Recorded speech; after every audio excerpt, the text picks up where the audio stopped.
Mes chers amis, il y a une question très intéressante qui m'a été posée par une élève sur le site Torah Academy. À vrai dire, je ne m'étais jamais posé la question.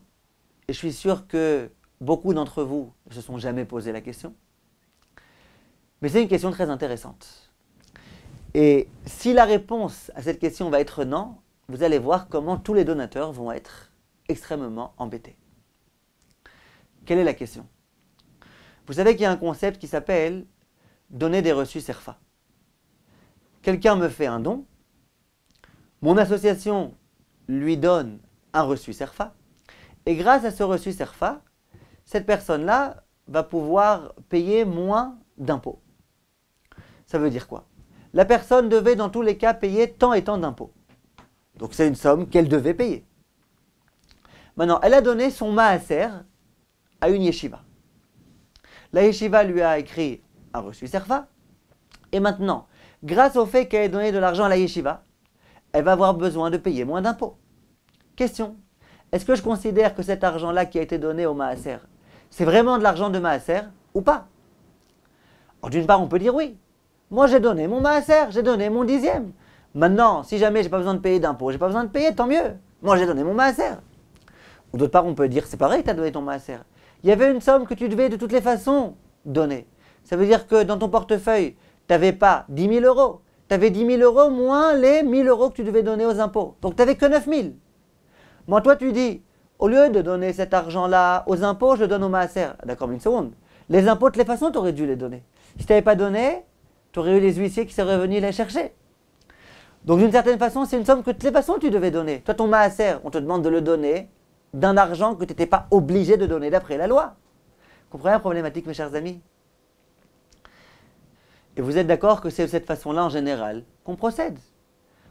On regarde nos revenus, on soustrait le dixième, on donne le dixième, et puis ensuite on est tranquille, on a reçu SERFA, on aura besoin de donner moins d'impôts, on a tout gagné, et puis voilà. Est-ce permis de procéder de la sorte ou pas? Alors je vais vous dire.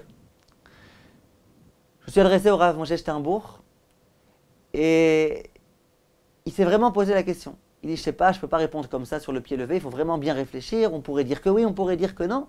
Bref, c'était une question très difficile.